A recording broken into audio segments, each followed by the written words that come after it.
Welcome to the podcast of MotorWeek, television's original automotive magazine. MotorWeek is made possible by TireRack.com and RockAuto.com. Here's your MotorWeek podcast host, John Davis.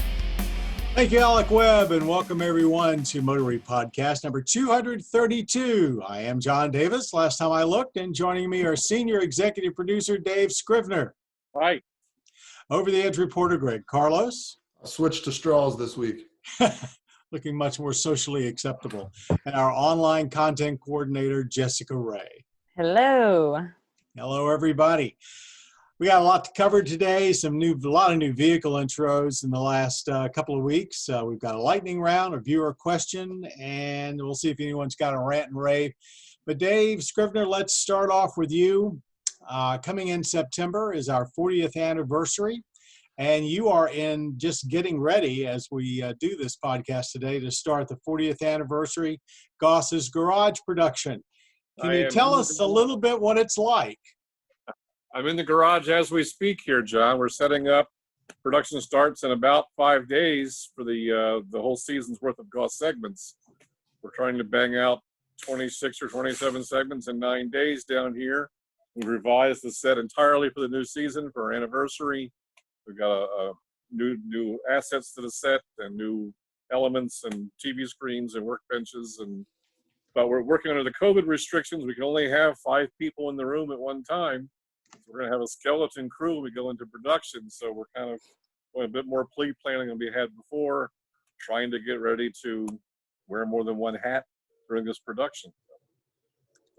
So you've only got 5 people in there, including Pat Goss and yourself. So you've really got, and then you've got 3 people two basically. Camera operators. Yeah. So I have 1 assistant, 2 cameras, me and Pat. Makeup has to come and leave. They can't stay all day. It's just cumbersome. And you're wearing 2 big hats. Besides producer, you're also director this year? Yes, I'll be the director this year of all things. Your directorial debut? I've done it before. It's not my forte. So I'm learning on the job as we go here. Can you tell us, do you envision anything, in other words, when people actually see the segments, is there anything different that they should look for? We're trying to get more hands-on stuff with Pat so he can demonstrate things more rather than just talk about them. So I'll be doing demonstrations and we shooting that separately and trying to get more practical. TV as a visual medium. We can show you how to do something. It's a little better for our viewers. So we're trying to do more of that this year.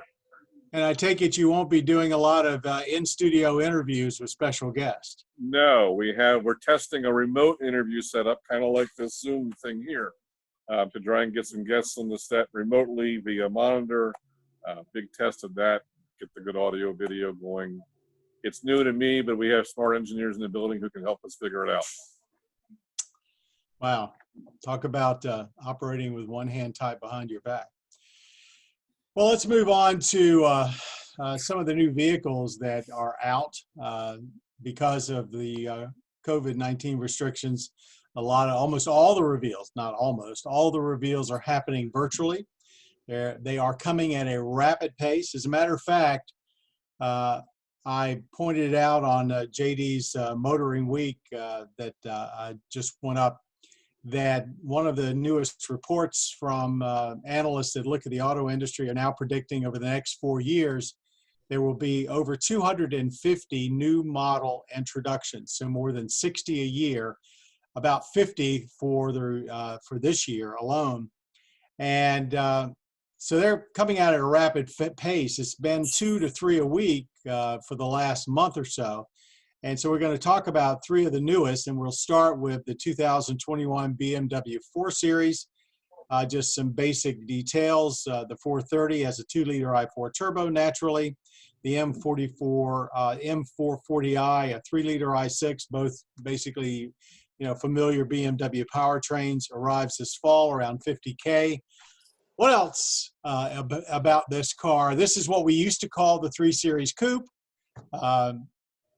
Is it more than just a 3 Series without 2 doors? Well, I think we should address the massive kidney grills in the room. Yeah. That's the first thing everybody sees. It- There's been some designs where I say it's going to take some getting used to. Yeah. But this one may be the longest time to get used to. I mean, my God, they're big. It looks like they want to emulate a pickup truck in the front end, like we can't do Ram, but this is our answer to it. I mean, it's huge, and it slants forward.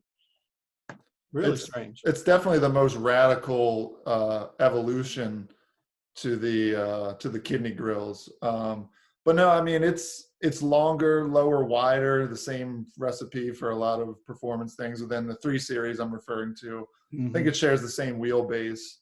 But this is, what should be the 3 Series coupe, and when eventually an M4 will come, this is the one that most diehard enthusiasts will want to get, the 2-door as opposed to a 4-door 3 Series. Jessica, you did the first look on it. Want to add anything? I mean, I think maybe I have a different perspective, considering I'm a little bit outside sort of like the legacy realm of, No, in other words, you're too young. Yeah. We get that. Well, there's a lot of people, around my age who their go-to car would be a BMW from 20 years ago. Yeah. And who are still, very interested in our retro reviews. Of course, I try to watch our retro reviews as much as possible to get sort of the whole scope of the thing. But, I originally, I think I had a different opinion, but it slowly grew on me. And big grills are almost like not unusual anymore. I mean, we've seen them more often. I mean, Lexus, those grills are huge. I mean, we've seen the grill on the Sienna that's coming out. I mean, it's large, and is it trying to get in like these huge grills before we don't actually need them anymore? Well, that's a very good point.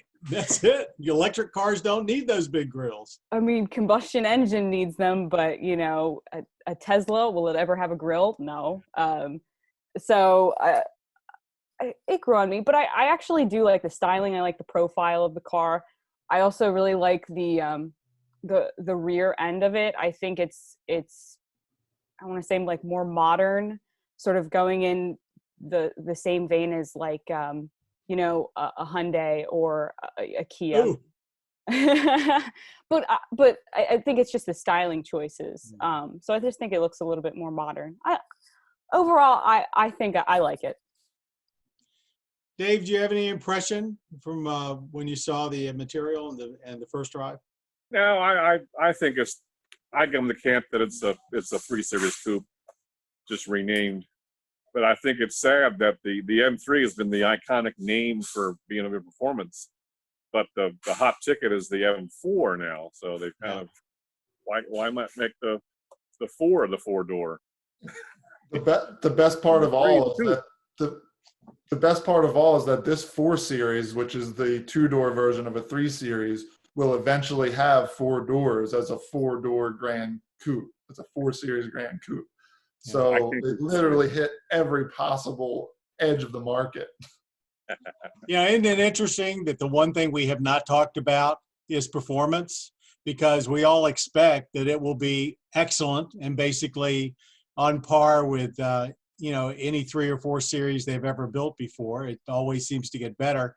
So it doesn't seem to be any doubt. We've all been talking about the visuals, and of course the interior is basically out of a 3 Series, but I just find that very fascinating. It's going to be a very interesting car. We haven't mentioned that all the reveals we're seeing and expect to see coming up soon will all be virtual reveals as well. Yeah. We won't be getting in them. Yeah. Here's my virtual opinion. Yeah, that's really what we're doing. In a way that, we can say, well, it might drive better, but we don't really know. And it's going to be, we're still road testing cars, don't get me wrong, but a lot of the new stuff that we would be going to some place for an actual drive, that won't be happening probably for the rest of this year. So we'll have to wait till we actually get the car in here at MotorWeek for real driving impressions. Let's move on to another big player in its own field, and that is an all-new 2021 Nissan Rogue. This is kind of Nissan's bread and butter. They've gotten a lot of criticizing for not rolling out a lot of new models. 2.5-liter i4, 181 horsepower. 2 or 3 things really stand out. Number one, I think the look is very different. It goes in that slab-sided kind of Tahoe Expedition type look. Looks like it's got a little bit more glass. There's a new family hub, and I'll let somebody else talk to that, what that really means. A big digital instrument cluster coming this fall. This vehicle has got to be a success for Nissan. I mean, this is the first of their new models. They're way behind the curve. I was surprised, and actually I like the new one. I think it looks very purposeful, but that's my opinion. Funny how when the Cherokee came out, like 2014, 2015, the new Cherokee, everybody freaked out about the headlight design where you had the daytime runners up top and you have your actual headlights and then you have fog lights below. Now, I mean, the Rogue just follows suit with so many other cars doing the same exact thing. So, I mean, the Cherokee was technically ahead of its time, but I will say. Wait a minute. You forgot the Pontiac Aztek. Oh, the Aztek. You're right.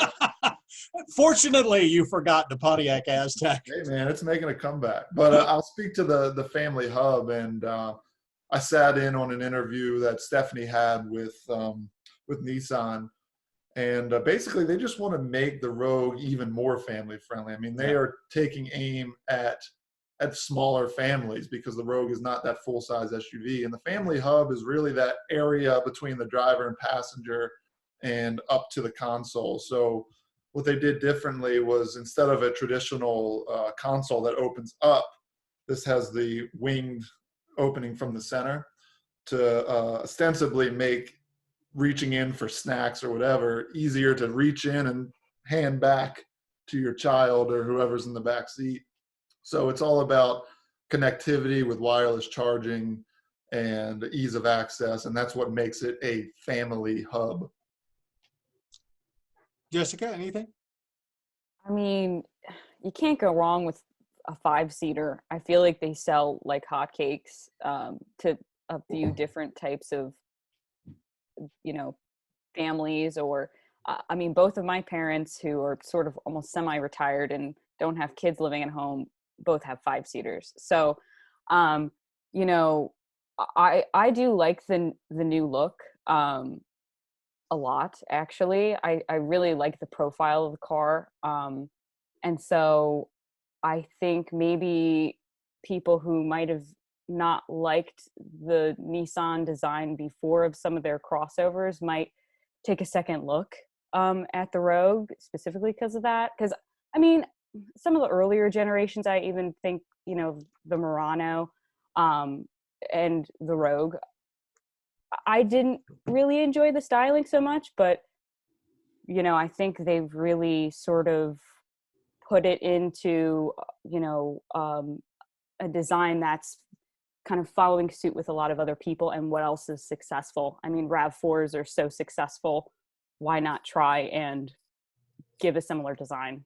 Well, I think Nissan needs to play it safe anyway. Their sales are slumping so much. Don't take any risks these days and try and build volume. But they're following a trend. And Mercedes, the new GLB, has the same look as the big GLE, that long-roofed SUV. It's not a cute ute. People don't always want a cute ute for their family. They want something that looks like a grown-up's driving it. So I think the Rogue's a good look to appeal to families who want a serious SUV that fits their size and budget. Yeah, I personally think they've got a winner there. It's going to be reliable, and now they've made it a much more practical box, I think. Yeah. Speaking of practicality or lack thereof, sorry to say, that the Ford Mustang Bullitt will not be around for the 2021 model year. But lo and behold, Ford has something else. They launched this week the Ford Mustang Mach 1. 17 years since we've heard the Mach 1 name. 5-liter V8, of course, 480 horsepower, 420 pound-feet of torque. A lot of parts from the Shelby GT350, 6-speed manual and a 10-speed automatic, which is something, the automatic was something the Bullet didn't have. Spring 2021, why do the Mach 1? I mean, at this point, thank goodness it's a Mustang that's not an electric one. So, and this is more track focused than the typical Mustang V8. So I think for those who want the cutting edge performance but still streetable, it's a great package. Yeah, it's you got to find that middle ground between full on Shelby and, you know, a base 5-liter, and the Bullet was kind of that, even though not really. I mean, it was just a beefed up 5-liter, whereas this you can kind of look at as a toned down Shelby, I think. I think that's right. It does take Shelby parts, but it still uses the 5-liter naturally aspirated, which is that's a fun engine. I mean, it revs.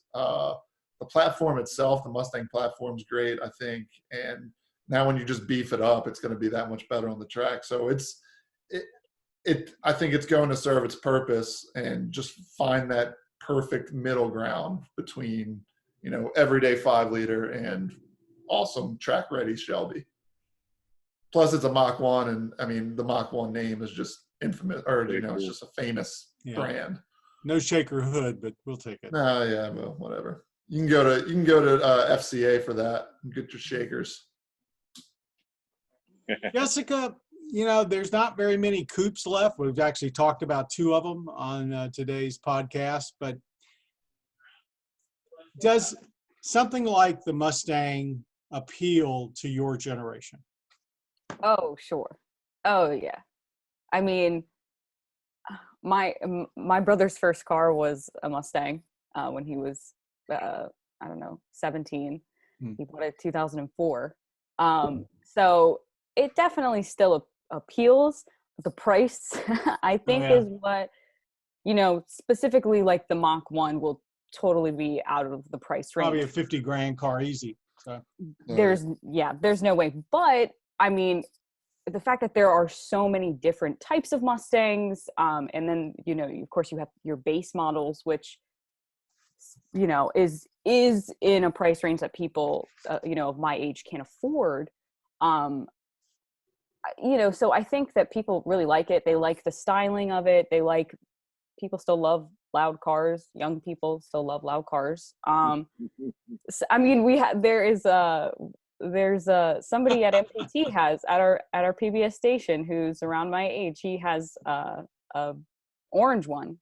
I think it's a GT, but he's a former intern, former MotorWeek intern. Yes. So he has one. So I mean, it ends up just being, you know, they can't afford, you know, something like this, but, you know, the Mustang is still alive and well, and many young people still love them. Yeah. Looks like a really cool car. And again, we can't wait to get behind the wheel of it. I like that pinstripe, actually. I'm not a pinstripe person, truthfully. I think sometimes they look a little cheesy, a little corny, but I actually kind of like the pinstripe options that they have. Throwback. Mm-hmm. All right, let's move on to our lightning round. In the old days, we used to say we got 30 seconds, but let's just get everybody's opinion about this. Tesla's really been in the news in the last 2 weeks. They're talking about putting their Cybertruck factory in Texas.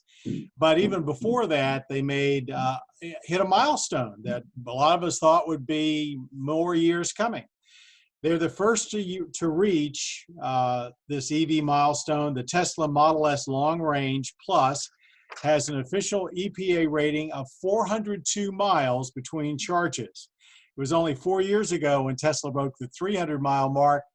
How long do you think before we're going to be talking about 500 miles on the Tesla or anybody else? I'm going to say 2 years. Say 2 years will be that. there. That actually makes a lot of sense. There is a engineering theorem that basically says every time there's a major milestone or innovation, the next one happens twice as fast. So right. That's right on that. I'm willing to bet it's not Tesla doing the next one either. Well, that's interesting. Who do you think it might be? I can't put a name to it, but I other think it could manufacturers are be. coming on strong in battery research. A I lot think of it could be investment being GM. made in battery GM with that new battery they have. So, I agree, sensor John. I power. was going to say GM. yeah. I Yeah. think they're going to shock some people with their technology because they've invested heavily, sort of behind the scenes. They're not super loud about it, but they're investing heavily, and I think they're working on something good. So here's the question for all of us, and I'll ask it and hush up. At what point, what mileage number do we now say they are equivalent to an internal combustion engine? Or do we? I think 400's it. Yeah, How many cars go more than 400 miles on a tank of gas? I think it actually is 500. I think 400. I think 400 like would put it technically equal, but I think you have to add some room there to Charging separate time. itself, some cushion. So I'd say 500. Okay. What was that, Dave? I think it's funny how the horsepower wars have kind of mirrored this. As 300 horsepower was something back 10 years ago. Now Camrys have it, and 500 horsepower is the new 200. Yeah, no, the comments on our retro reviews are funny about that. That's funny, Dave. 145 horsepower Corvettes. But, no, I think figuring in charging time is also being reduced. 450, 500 miles would be a great range to normalize that. Yeah. Going beyond that, I don't know if the cost value equation adds up to the going Well, beyond. cost is still a barrier. Yeah. Yeah, it's not as we found out that it's not always cheap to use those DC fast chargers. I mean, it's more than what you'd pay at the pump in more time. Yes. Right. And that 20-minute charge is a lie. Yeah. And they're difficult. I mean, when we were at Roebling in January, I had the Porsche, and every time I took it to that fast charger that was sitting very conveniently at the nearby Walmart, it was you had to call in because nothing worked properly.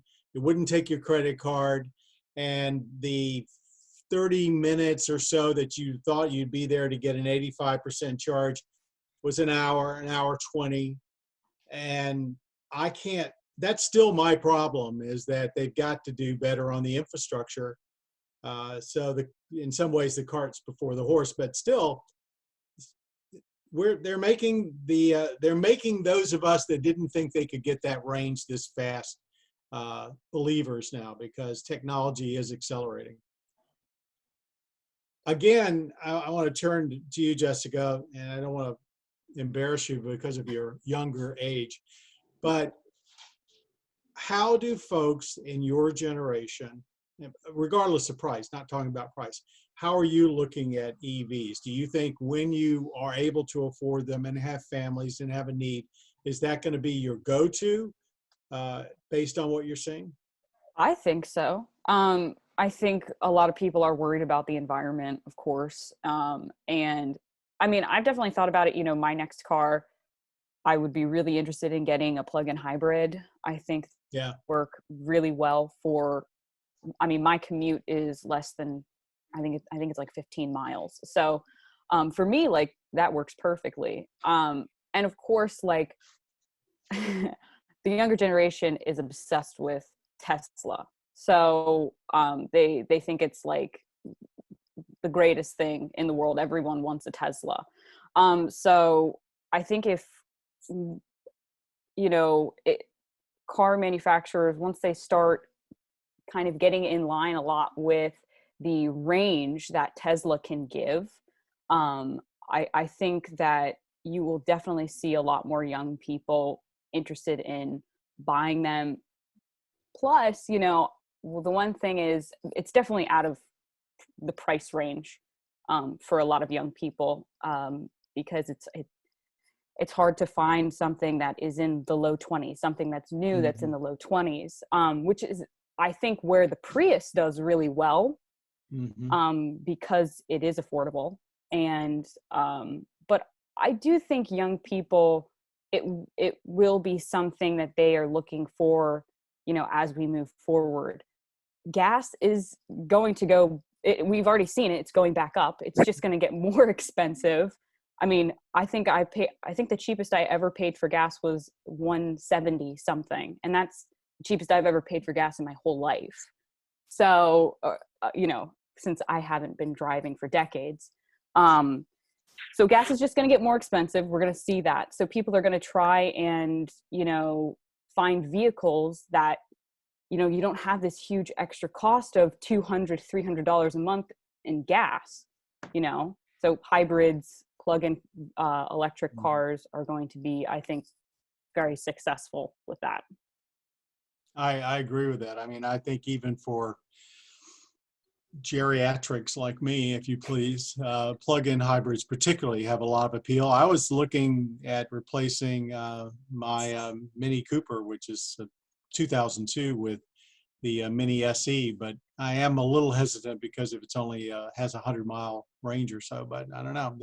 We don't drive it that very far anyway. It's very appealing, and most experts agree, and I think I do too, that the majority of charging is still going to be at home. So. Correct. Yes. And, I think I've seen it's been seen in a lot of places, but, people who work and they park in parking garages, soon half of the parking garage is going to be charging stations. It's only a matter of time before basically every time, you leave the house, you unplug, you drive to work, you park, you plug back in, and you almost have a full charge all the time. Once the infrastructure is there, it'll almost, be, you won't even be really thinking about it. So. Okay, let's move on to our viewer question from Michael. Not sure where Michael is, but he's having trouble finding a good answer to this. So many manufacturers offer various size tires and wheels on some models. Are there any advantages or disadvantages when selecting a larger tire and wheel? Dave, would you like to start off that discussion? Sure. I guess there is a difference in ride and handling characteristics. Your larger wheel and tire will have a thinner sidewall and will give a stiffer ride, better cornering, better handling, as there's less flex in the tire. But you will sometimes sacrifice ride quality for that, perhaps comfort. Performance tire might be noisier. So there's trade-offs and things you got to consider for every tire you look at. Manufacturers try and do a middle-of-the-road tire to please all people. You might not like the way it handles or sounds, so shopping for tires can be a way to personalize your car as well. Yeah, it's like the look of the bigger wheel and smaller tire, the way that feels out the wheel well better than a smaller wheel tire package. So it's personal preference a lot, but there is significant handling differences between tire sizes as well. Yeah, it depends on the manufacturer. A lot of the times for, your Toyotas, Subarus, Nissans, wheel size is mostly for looks. Like you said, Dave, how it fills up the wheel well. They might tout that it's better performance, and they're right. Up to a certain point when you eventually get, it doesn't just keep going up and up as you get larger and wider wheels. There is a drop-off point. But yeah, for the most part, I would say for your average manufacturer, it's style. But when you get into the BMWs, Audis, or like Ford performance cars, then it's like, okay, well, there's a significant performance boost when you upgrade to the even staggered like 21-inch wheels in the back and 19s or 20s on the front.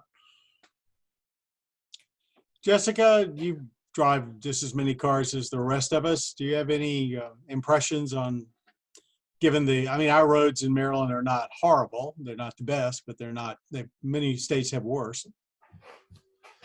I don't know too much about tires because I think I've only bought tires once for my car. But I think,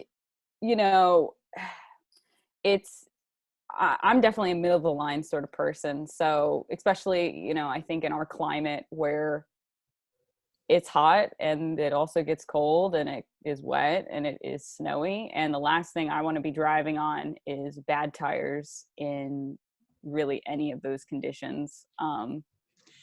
That brings up a really good point, because a lot of the 20-inch tires are summer performance tires. There are obviously some that are winter tires and all around tires, but a lot, if you go to Tire Rack or whoever, and you look up 20-inch tires, you see an awful lot of summer performance tires, which means they're not very good when it turns wet or icy.